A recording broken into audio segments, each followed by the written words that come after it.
Okay, as you all know, we did discuss in class on the scalp analysis and on your chemical service form.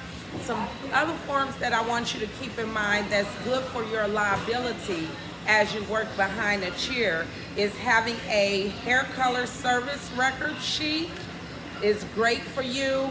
Also having a release form in the process, and also making sure that you have a formulating checklist for your hair coloring service.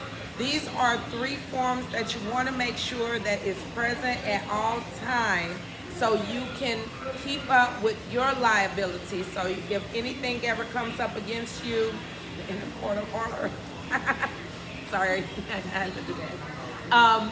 But you want to make sure that you have these forms, so if you ever have to stand before a judge, you will have records of everything, okay? We do have clients that be ready to want to sue us. And make sure you have some money. If you got making a whole lot of money, they really coming after you. Okay, so you write these down. Formulation checklist. You have a hair coloring service record card, and also you have a release form.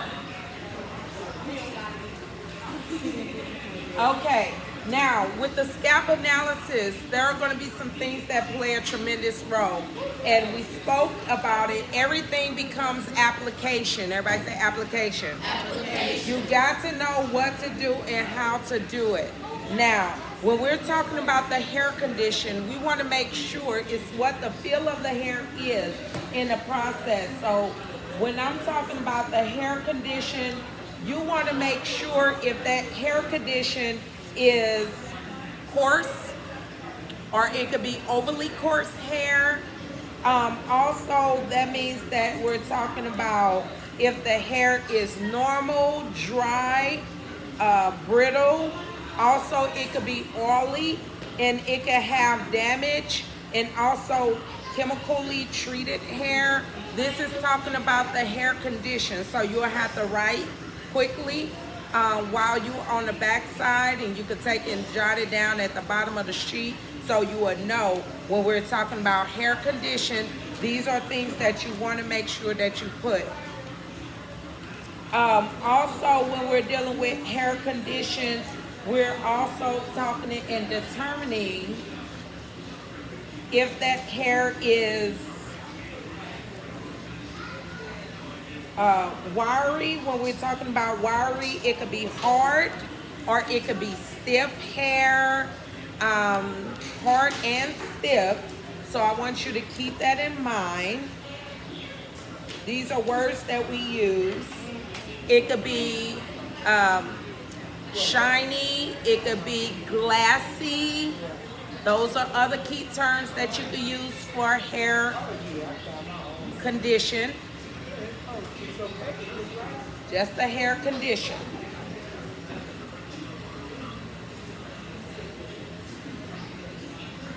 So it could be waxy,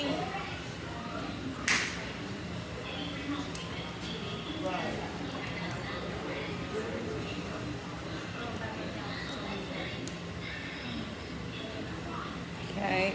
Do anybody have something, anything else on their papers that I didn't say? It could be dull. Dehydrated. Yeah, dull, dehydrated, smooth, yeah, silky, limp. It could be limp. So these will be things that you can identify with the hair being in a hair condition, okay? So you want to make sure you jot those down so you can remember them. All right. Did I miss anything, Katrina, that's outside on your paper?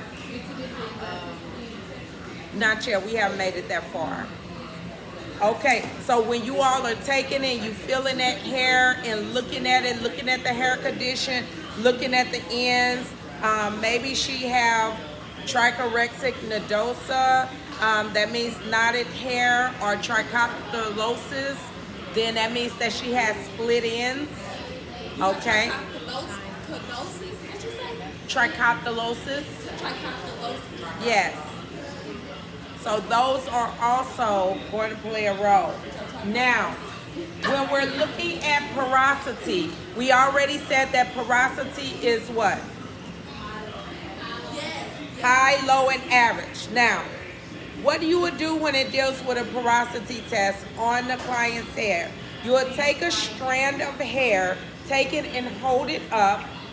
We talked about in class, one way is by taking strands and putting it in water to see if it floats, stay in the middle, or if it sinks to the bottom, right? Now, this is one, if you feel like a slightly raised cuticles, that means like little ruffles on the hair, maybe it like have little bumps going down the hair as you travel down. That means that it's slightly raised. That means that it's average porosity, okay? Also, if I take you all, the whole time I've been taking and pulling that hair down, and you see how it's like kind of want to bounce back? Yeah.